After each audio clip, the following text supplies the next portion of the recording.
Madagascar जो दुनिया का चौथा सबसे बड़ा आइलैंड है, यहाँ लगभग 29 मिलियन लोग रहते हैं। लेकिन इन 29 मिलियन लोग में से तकरीबन 74% यानी कि 21.4 मिलियन लोग आइलैंड के ईस्टर्न साइड में रहते हैं, जो मेनलैंड अफ्रीका से दूर है। ये थोड़ा अजीब लगता है क्योंकि नॉर्मली लोग अपने सबसे करीबी देश के पास सेटल होते हैं ताकि कल्चरल एक्सचेंज और ट्रेड रिलेशन बना सके। तो फिर मडागास्कर का वेस्टर्न साइड इतना खाली क्यों है और क्यों ज्यादातर पॉपुलेशन मडागास्कर के ईस्टर्न साइड में रहती है? इसका एक यूनिक इतिहास है जो ज्यादातर अफ्रीकन देशों से काफी अलग है। असल में जब अफ्रीका में हजारों सालों से इंसान रह रहे थे और इवॉल्व हो रहे थे, और मडागास्कर में काफी रिसेंट टाइम्स में इंसान आए हैं। माना जाता है कि सबसे पहले लोग मडागास्कर में 500 से 1000 एडी के बीच में आए थे, यानी तकरीबन आज से 1000 से 1500 साल पहले। और कुछ एविडेंस ये भी बताते हैं कि शायद ये उससे पहले भी आए हो। लेकिन यहाँ पे सबसे पहले लोग ऑस्ट्रोनेशियन लोग आए थे, जो बोर्नियो आइलैंड से इंडियन ओशन को पार करके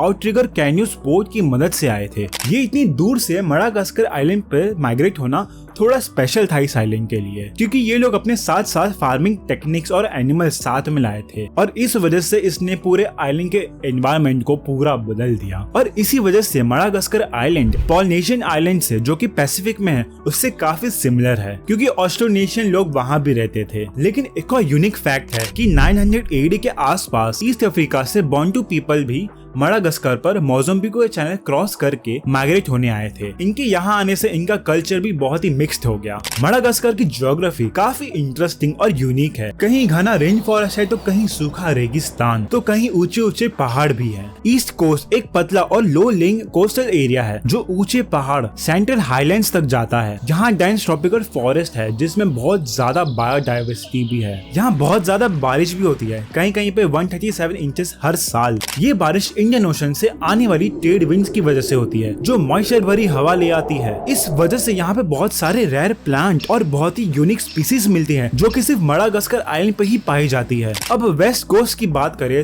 वेस्ट कोस्ट ज्यादातर ड्राई और वेरिड लैंडस्केप है, क्योंकि यहाँ हाई सेंट्रल प्लेटू मॉइस्ट विंड्स को ब्लॉक कर देता है, जिसकी वजह से हमें रेन शैडो इफेक्ट देखने मिलता है, यानी कि यहाँ पर बहुत ही कम बारिश होती है और सूखापन ज्यादा होता है। यहाँ बाओबाब ट्रीज, सूखे पेड़ पौधे और जंगल मिलते हैं। क्योंकि लैंड फ्लैट और ड्राई है, फिशिंग दोनों कोस्ट पे होती है, लेकिन ईस्ट और वेस्ट में अलग अलग तरीके और मछली की अलग अलग प्रजातियां मिलती हैं, क्योंकि ओशन कंडीशंस अलग है। मडागास्कर की पॉपुलेशन डिस्ट्रीब्यूशन भी काफी यूनिक है। 21 मिलियन से भी ज्यादातर लोग ईस्ट साइड में रहते हैं, जबकि वहाँ पे बारिश भी ज्यादा होती है और डेंस रेन फॉरेस्ट भी है। पर ऐसा क्यों है? हिस्ट्री में मडागास्कर में ईस्टर्न साइड में सबसे पहले लोग आए थे, जो बोर्नियो और साउथ ईस्ट एशिया से इंडियन ओशन के थ्रू आए थे। ये लोग मडागास्कर के ईस्ट साइड पे इसलिए आए थे क्योंकि ये इंडियन ओशन की तरफ फेस था और यहाँ पहुंचना आसान था। धीरे धीरे लोग यहाँ सेटल हो गए और फर्टाइल जमीन का फायदा उठाया, जिसमें कि राइस फार्मिंग और एग्रीकल्चर एक्टिविटीज ग्रो हुई। वेस्टर्न रीजन में पानी की इतनी अवेलेबिलिटी नहीं है। एंटानाना रिवर जो सेंट्रल हाईलैंड्स में है, लेकिन ईस्ट की तरफ इंक्लाइन है। ये प्रूफ है कि लोग ईस्ट को प्रेफरेंस देते हैं। ये सिर्फ मडागास्कर का कैपिटल ही नहीं, बल्कि इकोनॉमिक और पॉलिटिकल सेंटर भी है। ये स्ट्रेटेजिक लोकेशन इस सिटी के डेवलपमेंट का एक बड़ा रीजन है। ईस्टर्न रीजन का इंडियन ओशन की तरफ होना आज के समय ट्रेड के लिए भी इम्पोर्टेंट है। ये एशिया और ऑस्ट्रेलिया जैसे बड़े बड़े मार्केट से डायरेक्टली कनेक्टेड है। इस वजह से मडागास्कर का ट्रेड मेनली ईस्ट की तरफ ही होता है। मडागास्कर का अफ्रीका के नियर बाय कंट्रीज से ट्रेड भी कम है, और ये भी एक रीजन है कि वेस्ट की तरफ ज्यादातर लोग नहीं रहते। एक इंटरेस्टिंग हिस्टोरिकल फैक्ट ये भी है कि एक टाइम पे मडागास्कर दुनिया का सबसे बड़ा पायरेट हेवन था। 1700 में कैरिबियन रीजन में यूरोप फोर्सेस का कंट्रोल ज्यादा हो गया था, जिस वजह से वहाँ से पायरेट्स निकलने लगे और मडागास्कर आने लगे। मडागास्कर का लोकेशन ट्रेड रूट्स के बीच में था, इसलिए एक आसान जगह था यहाँ पे रहने के लिए। दोस्तों, ऑस्ट्रेलिया का भी काफी यूनिक ज्योग्राफी और एक ऐसे यूनिक हिस्ट्री है। वो देखने के लिए आप यहाँ राइट पे क्लिक कीजिए, वीडियो को लाइक, चैनल को सब्सक्राइब जरूर करना। हम 1K के बहुत ही